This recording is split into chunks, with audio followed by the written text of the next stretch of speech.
del Veneto, questo è un desiderio specifico di Clara Campese, la nostra Presidente, di parlare di una disciplina che forse non tanti o non tutti conoscono. Parliamo di Osmo, parliamo ad alta voce che viene in bomba, altrimenti c'è anche con la voce dello speaker, non si sente. Siamo con Vittorio Scotti, che a livello federale è responsabile per il Veneto. Esatto. Speravamo di vedervi oggi, ma il tempo è arrivato proprio puntuale. Puntuale È arrivato in materia. Horseball, come pensa? Cavallo, palla? No, allora, noi intanto parliamo di Horseball Club, che stiamo parlando di una disciplina per portare poi i ragazzi a raggiungere un gioco di squadra e per poter poi affrontare il discorso dell'Horseball vero e proprio.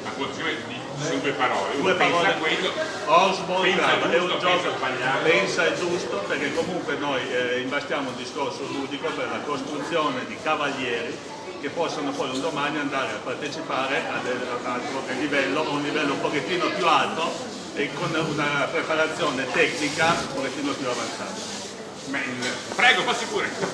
Prego, non si preoccupi, ma passi davanti, carissimo, prego, gentilissimo.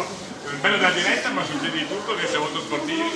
Quindi poi quando lo si fa in cose perché non possiamo farlo vedere, cerchiamo di raccontarlo. Consiste in un gioco di squadra in cui i cavalieri devono creare un equilibrio a cavallo, avendo le mani libere, quindi con un appoggio sulla bocca del cavallo. Quindi si guida solo con il ginocchio. Seguire esatto col proprio peso, il proprio equilibrio, quindi serve prima una preparazione di lavoro in piano, poi una preparazione per creare questo equilibrio con il cavallo e questa simbiosi con il cavallo per fare determinati esercizi con la palla, tipo il passaggio, tipo il ramassaggio che è la raccolta del pallone a terra, tipo un passaggio con incrocio in cui i cavalieri si incrociano. Non ci sono le volte, non si fa canestro.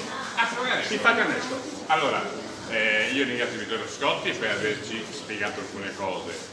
Adesso lo faremo anche con dei suoi ospiti che sono federali nazionali e vi invito a guardare questa pagina perché mi ha promesso delle foto, dei filmati, non potendoli fare, non potendo fare una diretta visiva perché purtroppo il maltempo ci ha danneggiato, lei si impegna a mandarmi tutto, lo dica. Mi impegno a mandare tutti i filmati che possono dimostrare quello che è stato detto e delle foto, filmati e foto per far capire ai telespettatori che cosa fa. Quindi noi nei prossimi giorni spiegheremo e quello che non siamo riusciti a farvi vedere adesso, che vi abbiamo cominciato a raccontare, cercheremo in questa maniera anche di farlo vedere. D'accordo? Grazie mille. Grazie.